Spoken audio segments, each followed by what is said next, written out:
I recommend after watching this video you go and listen to Man in the Mirror from Michael Jackson. Probably a fitting time to listen to it. Looking at you, looking at me.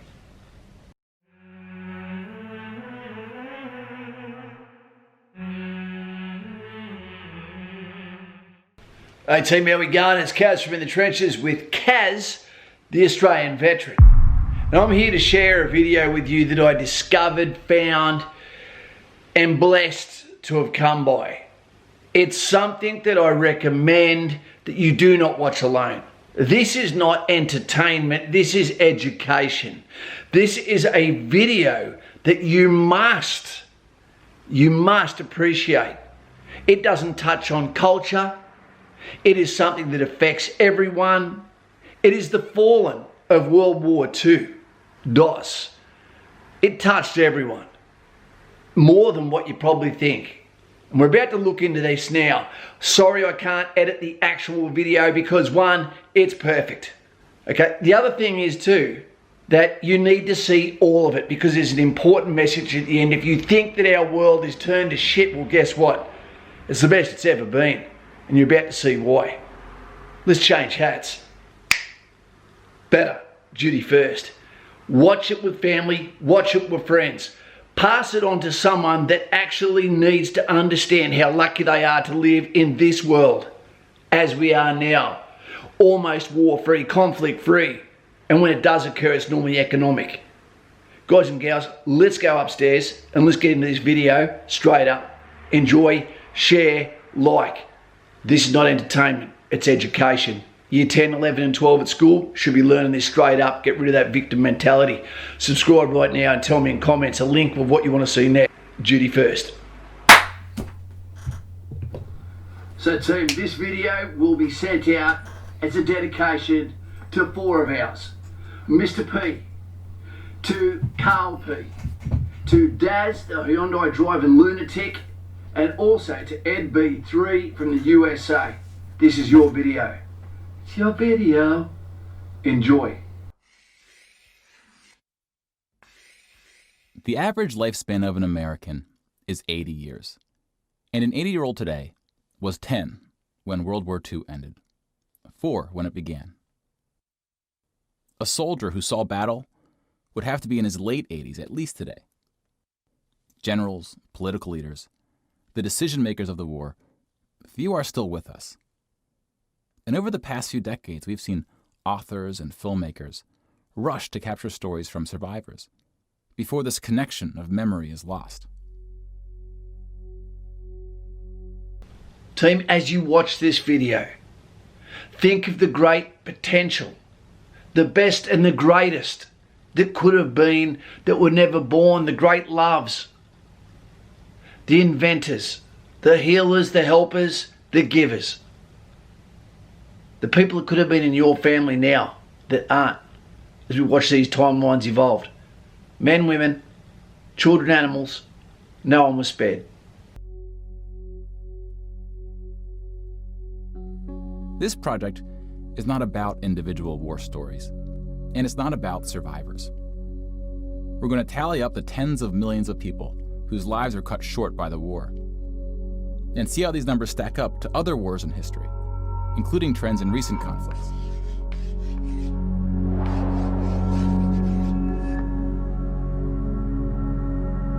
We'll be counting soldiers and civilians separately. The edits in this are Each of these figures represents 1,000 people who died. Civilians were of all walks of life, whereas military deaths were almost entirely men. The average age was about 23. And the bravest nearly always fall first. In most battles, for every 1,000 soldiers killed, there are more than 1,000 who are injured. The word casualty can be confusing because in military speak, it often includes both deaths and injuries, and anything else that takes a soldier out of service. Here, we're just counting the deaths. And we'll begin with American soldiers. It's American made, it makes sense, but it's not skewed. Remember, 1 is 1,000. Over 400,000 died.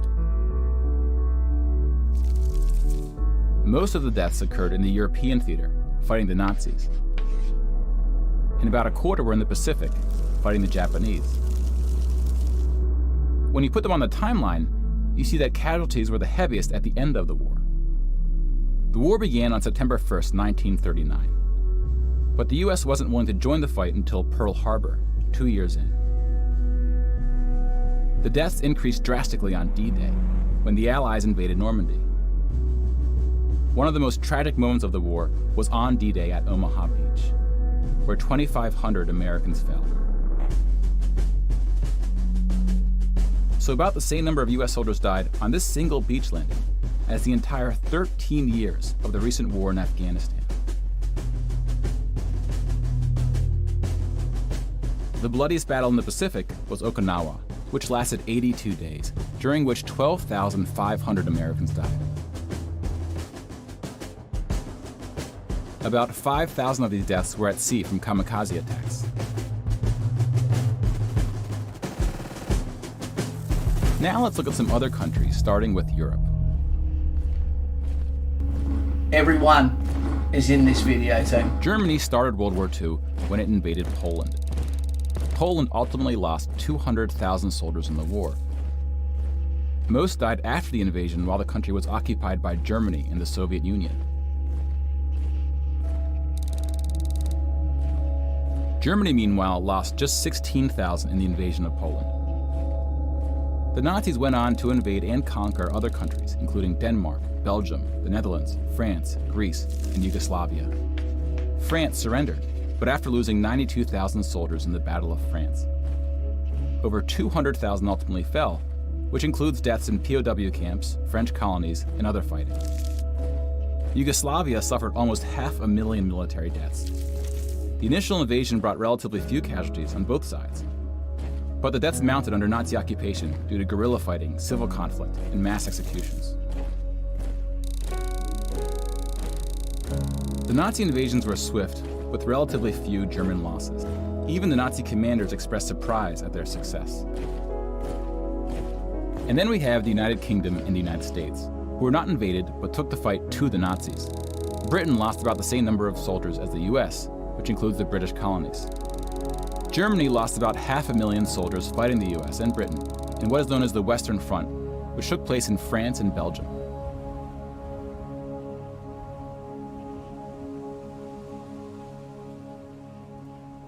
But most Nazi soldiers died in the Eastern Front. You won't have heard much of this Germany's team. unsuccessful invasion of the Soviet Union. The numbers are staggering. The most famous battle of the Eastern Front, and perhaps the turning point of the European war, was Stalingrad. The German Sixth Army successfully took Stalingrad, but then got surrounded by the Soviets and cut off from food and ammunition. 500,000 Nazis would ultimately die in Stalingrad. Another 100,000 were taken prisoner, of which 6,000 would ever return. POWs had a low survival rate throughout World War II, and it was particularly grim in the East. When you include these POWs, roughly the same number of Germans died in Stalingrad as all the Western Front fighting against France, the UK, and the US. And though Stalingrad was a victory for the Soviets, they suffered almost twice as many losses as Germany.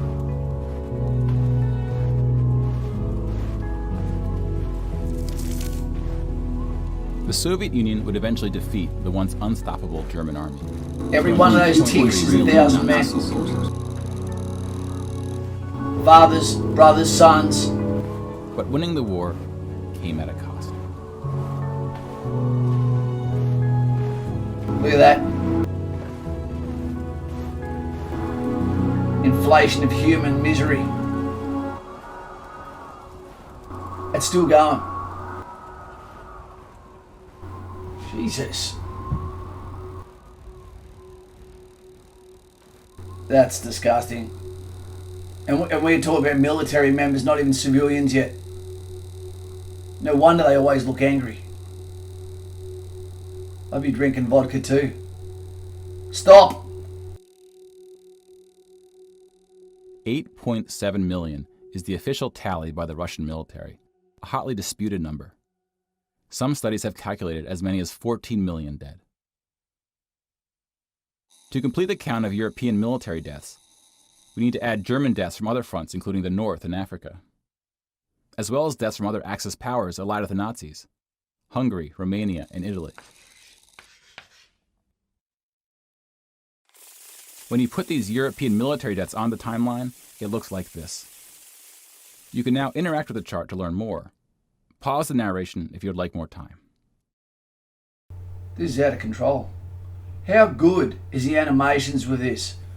So explanatory. And now we switch to civilian deaths in Europe.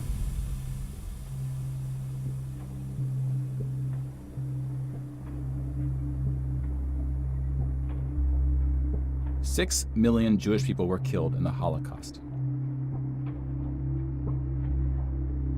If you separate this by country, you see that about half, 2.7 million, were Polish. 700,000 were Soviets, followed by Hungary and 17 other countries.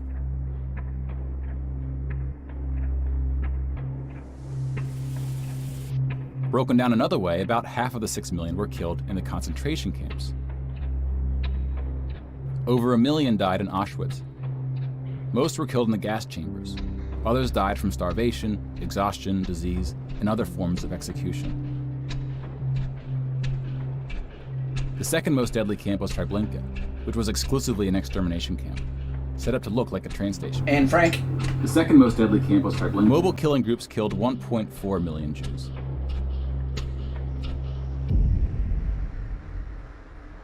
Like with the gas chambers, men were killed first to reduce the risk of revolt.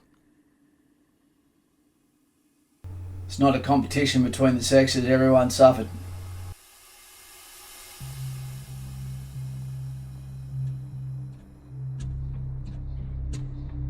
So well done.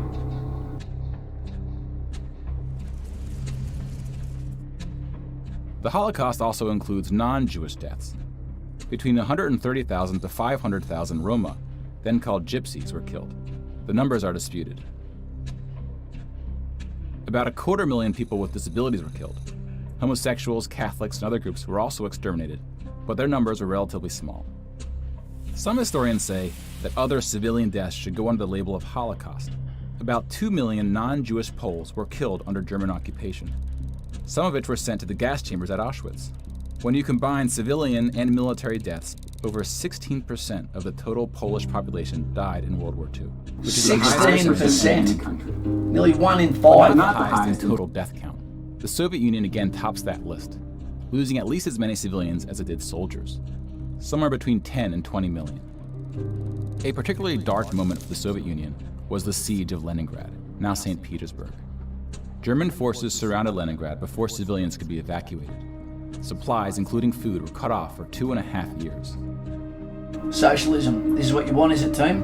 1.5 million people died as a result, mostly from starvation, mostly civilians. By their own commanders.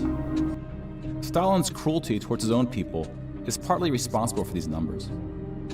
He often didn't allow civilians to evacuate from cities, thinking it would cause the soldiers protecting them to fight harder. About 1 million Soviets died in Stalin's own labor camps, called the Gulag. Just about every country suffered civilian losses, especially countries who were invaded. While many died as a result of so-called collateral damage, the biggest numbers occurred when it was no accident. Civilians were exterminated, purposely fired upon or bombed, used as human shields, or intentionally deprived of food. The intentional killing of civilians was done by most warring parties, including the United Kingdom and the United States. The United Kingdom was spared of a land invasion, but still lost 60,000 civilians, largely from German air raids or blitzes, often directed at civilian population centers. The UK did the same to German cities at a much greater magnitude, causing about 10 times the number of deaths. So I think there's an important lesson here that we learn before we pass dispersions and we start blaming the sins of the father on the son. That we don't look too far back in our own history before we see where our hands have permanently shadowed the stain of blood of our ancestors gone by. Let's concentrate more on the actions of our own lives this lifetime and those around us. Otherwise we'll never heal at all. But most German civilian deaths came from the ground at the late stage of the war. When the Nazi regime collapsed, civilians living in occupied regions had to desperately flee from the advancing Soviet army. Rapes were widespread, and death estimates ranged from 600,000 to 3 million.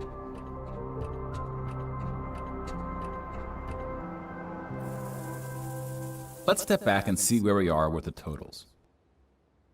We just counted about 20 million civilian deaths in Europe.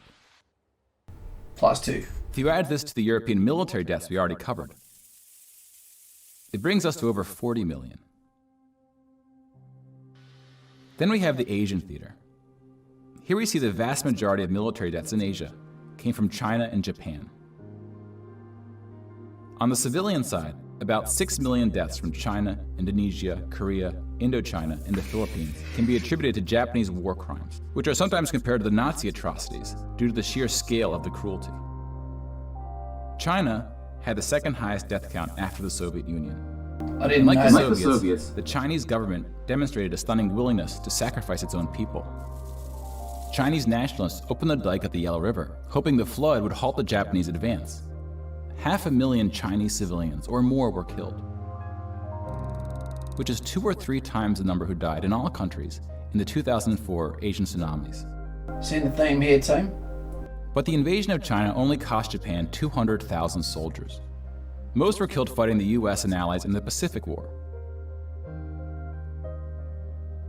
A significant portion of Japanese civilian deaths were caused by American firebombing and the 2 nuclear attacks. Contrary to official US statements, these airstrikes were directed at civilian populations, not military targets. Seems like no one can cast stones, When can you they? add all the deaths outside Europe, it brings us to a grand total of 70 million for the war, give or take depending on who's counting and what civilian deaths get included.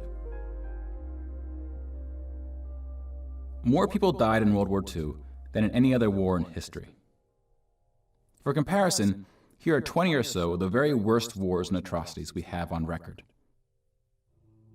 Some of these are more of atrocities than wars, but we've seen how that distinction can get blurry. Some of these spanned across centuries. And they're huge still. World War II had the highest body count, and it all happened in just 6 years. The world's population has grown significantly since the earliest atrocities on this list. If you want to compare them in terms of what percentage of the world died, we can adjust the chart to look like this. This rough approximation tells us there may have been more devastating wars before World War II, proportionally speaking. What's that first one?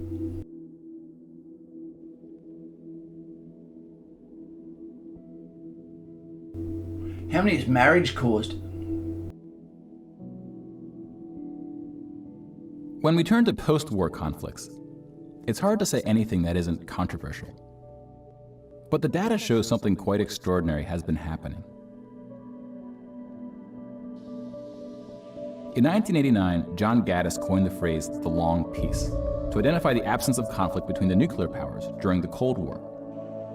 25 years later, the Cold War is over, and the term is still being used, although its meaning may have shifted. European countries have not fought each other, except for this 10-day war in 1956 when the Soviet Union invaded Hungary. When we look at European wars before World War II, it looks like this. They tend to be more frequent as you go back, though smaller in scale. And the largest 44 economies of the world have not battled each other since World War II. Rich countries have fought poorer countries, like the US versus Iraq, but rich countries have not fought other rich countries. Such a period of peace between the so-called great powers hasn't been seen since the Roman Empire. To many, peace is too strong of a word. Wars have occurred since World War II, and they can be grouped into these 4 categories.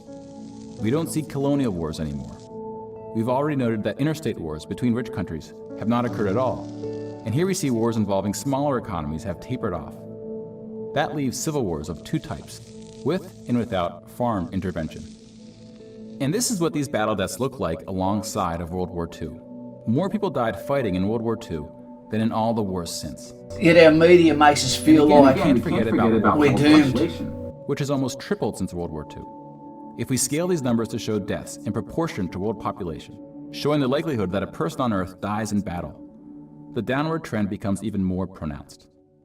Now, this isn't to infer anything about why this trend is occurring. That's a discussion for another day. You can now interact with this chart to explore what conflicts are behind the totals. Now bear in mind we're just looking at battle deaths here, not civilian deaths, but those too are in decline. Peace is a difficult thing to measure. It's a bit like counting the people who didn't die in wars that never happened. That's importance to the word peace. But we don't tend to notice it when it occurs, or report on it. Sometimes it takes reminding ourselves of how terrible war once was to see the peace that has been growing around us. Of course, this trend may not continue, and it's not clear how looking at these charts can help us make the right decisions to ensure that it does. In conclusion, war really sucks. But the longer the long peace grows, the more significant it becomes. So if watching the news doesn't make us feel hopeful about where things are heading, watching the numbers might.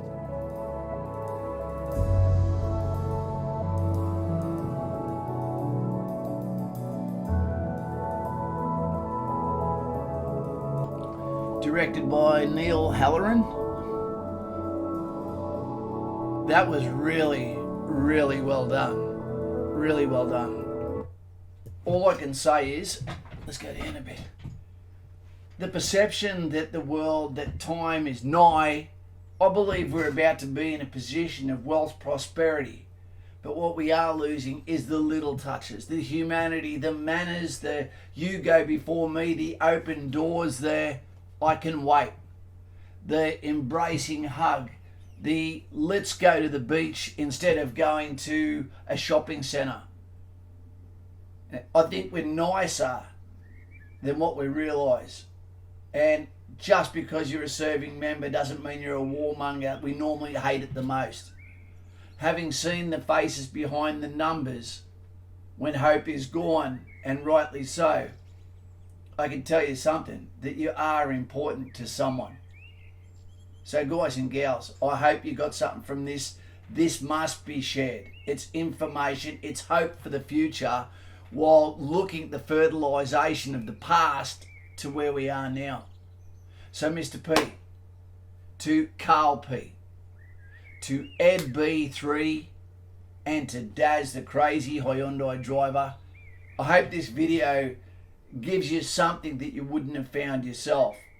Something to talk about, something to use as a source, but not on a hot dog. And guys and gals, it's a pleasure to bring this to you. And that was a perfect presentation without any of the gore that showed us that every culture, every human in this world was touched in one way or another. Not too cow. Take it easy till next time. Let me know what you think below and make sure you share. It's so important. That's Kaz from In the Trenches. Out to you. Peace out.